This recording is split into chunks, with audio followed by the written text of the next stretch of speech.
know, I've been paying attention to this little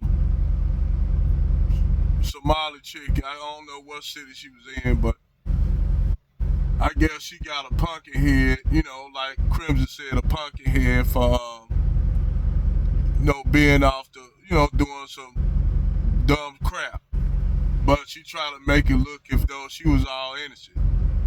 So the first thing she want to do is say wasn't no black men protecting her.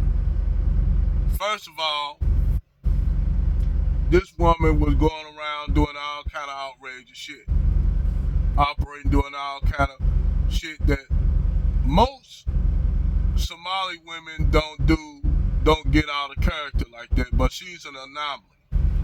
Every now and then you'll have an anomaly. Even amongst them, you'll have an anomaly amongst them that operate on some foolishness.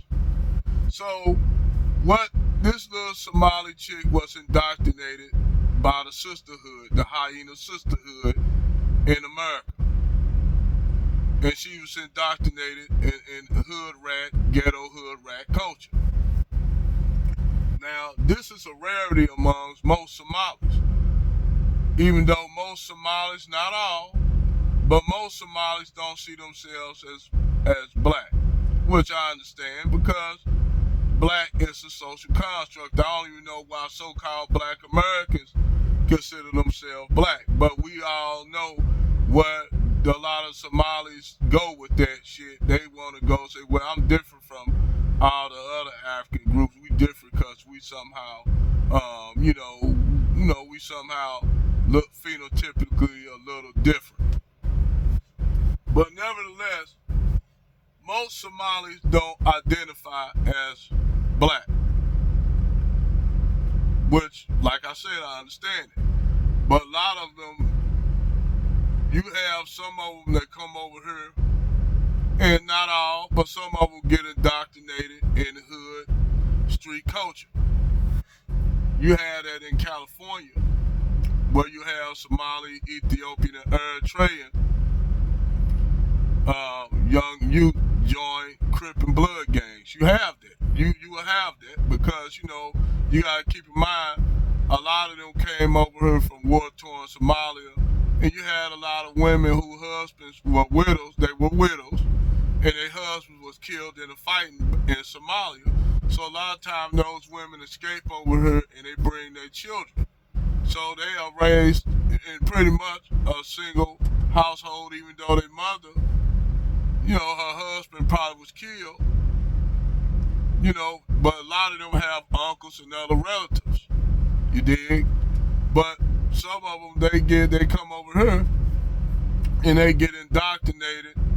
If they don't have a father in their household, just like most kids, they go and get indoctrinated in the hood culture in those communities.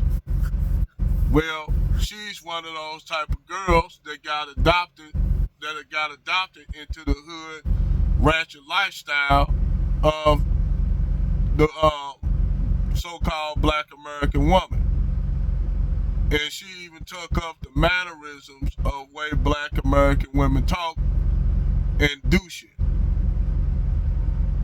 Now, normally you don't see Somali women operate like her. That's like it's an anomaly. Like I say, it's an anomaly. Most Somali women are respectable women. They cover themselves. They wear a hijab. They mind their own business. They don't get off in that foolishness because they have a culture that's not like that. And I ain't trying to say that black American culture is like that. It's not. Real black American culture used to be somewhat like that before the feminist movement and all this other shit was created to destroy it. But this chick was operating on some ratchet shit, and she messed around with the wrong dude, was harassing the wrong guy, and the guy who was a Somali dude took her and hit her in the head with a brick. Now, keep in mind, the way she operating over here, she wouldn't be able to do that over there in Somalia. They'll actually stone her with bricks. They'll stone her to death if she was over there in Somalia operating like that. They don't play that over there. They don't play women talking back to them over there. In none of them Muslim countries. You see what happened to the sassy truck driver over there in Qatar. They don't play that shit the way over there in them Islamic countries, in Africa in general, and the way we do shit. Black American men are actually the most lenient. We are the most lenient and liberal. We'll take all the shit like what that dude did when he punched that lady in the face and got killed by her son. That's a rarity for brothers to operate like that. That's a rarity. But see, Somali women, Nigerian women, Kenyan women, Ethiopian women, Eritrean women, none of them African women get out of pocket with their husbands or the men in their community like that. Because they know them men don't play that shit.